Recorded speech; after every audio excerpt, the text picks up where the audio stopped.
रवि ठाकुर के जेल से फरार होने की खबर पूरे पुलिस विभाग में आग की तरह फैल गई। इंस्पेक्टर अर्जुन मल्होत्रा को यकीन था कि यह किसी अंदरूनी मिलीभगत का नतीजा था। रिया शर्मा को भी अनजान नंबर से कॉल आया। मैं वापस आ गया हूं, अब देखता हूं तुम मुझे कैसे रोकते हो।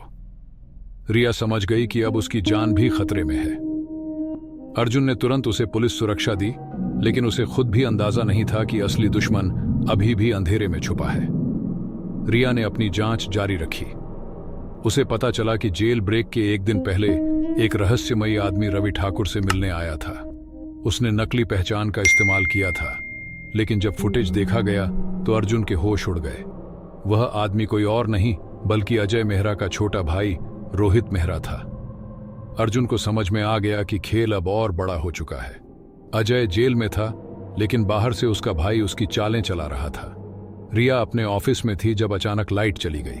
उसे कुछ अजीब महसूस हुआ और तभी कुछ नकाबपोश लोग उसके कमरे में घुस आए। रिया ने भागने की कोशिश की, लेकिन वे ज्यादा थे। अगली सुबह अर्जुन को एक वीडियो मिला। रिया को बांधकर एक अंधेरे कमरे में रखा गया था। वीडियो में एक आवाज आई, अगर अपनी दोस्त को जिंदा देखना चाहते हो तो अजय मेहरा को रिहा कर दो। अर्जुन जानता था कि कानून को अपने हाथ में नहीं ले सकता, लेकिन वह रिया को अकेला नहीं छोड़ सकता था। उसने एक गुप्त ऑपरेशन प्लान किया। उसने मीडिया में एक फर्जी खबर फैलवाई कि अजय मेहरा को जमानत मिल गई है और उसे एक गुप्त स्थान पर रखा गया है।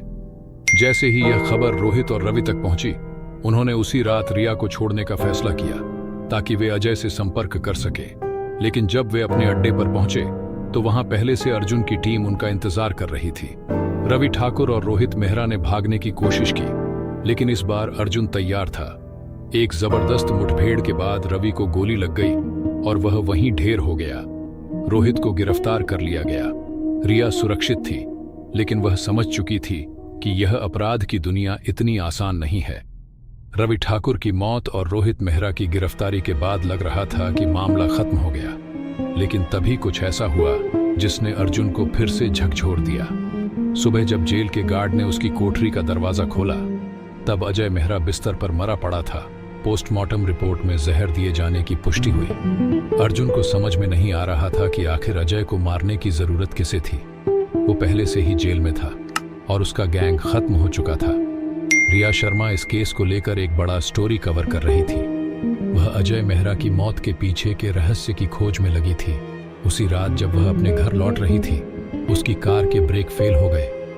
रिया ने बड़ी मुश्किल से खुद को बचाया और कार एक खाई में गिर गई। यह कोई दुर्घटना नहीं थी, बल्कि किसी ने उसे जान से मारने की कोशिश की थी। वह समझ गई कि असली दुश्मन अभी भी आजाद घूम रहा था। अर्जुन और रिया ने फिर से केस की कड़ियां जोड़नी शुरू की। अचानक अर्जुन को एहसास हुआ कि उन्होंने एक अहम चीज को नजरअंदाज कर दिया था, विक्रम गुप्ता का बिजनेस पार्टनर। रिया ने तुरंत इस एंगल की जांच शुरू की और पता चला कि विक्रम गुप्ता का एक और सीक्रेट पार्टनर था, रंजीत चौहान। रंजीत एक बड़ा उद्योगपति था, लेकिन उसका नाम कभी इस केस में नहीं आया था। अर्जुन ने जब रंजीत के बैंक रिकॉर्ड खंगाले तो एक चौंकाने वाली बात सामने आई। अजय मेहरा की मौत से कुछ दिन पहले रंजीत के अकाउंट से जेल के एक अधिकारी को मोटी रकम ट्रांसफर हुई थी। अब सब कुछ साफ था। रंजीत चौहान ही इस पूरे खेल का मास्टरमाइंड था। उसने ही विक्रम गुप्ता को मरवाने के लिए अजय और संजना को इस्तेमाल किया। फिर जब अजय पकड़ा गया तो उसे रास्ते से हटाने के लिए जेल में उसे जहर दिलवा दिया। रिया उसके राज के करीब पहुंच रही थी, इसलिए उसने उसकी हत्या की साजिश भी रची।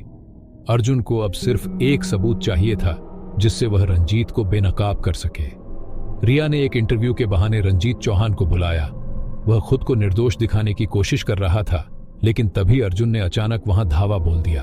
अर्जुन ने उसे बताया कि जेल अधिकारी पकड़ा जा चुका है और उसने कबूल कर लिया है कि रंजीत ने ही अजय की हत्या की सुपारी दी थी। रंजीत को आखिरकार गिरफ्तार कर लिया गया। रिया और अर्जुन ने एक बड़ी जीत हासिल कर ली थी, लेकिन जब रिया अपने घर लौटी, उसे एक अज्ञात नंबर से एक मैसेज मिला। रंजीत सिर्फ मोहरा था, असली खिलाड़ी अब भी खेल में है। क्या यह केस सच में खत्म हुआ था, या कोई और उससे बड़ा मास्टरमाइंड अभी भी पर्दे के पीछे बैठा था? जानने के लिए सुने अगला भाग सिर्फ प्रदीप NB1 पर।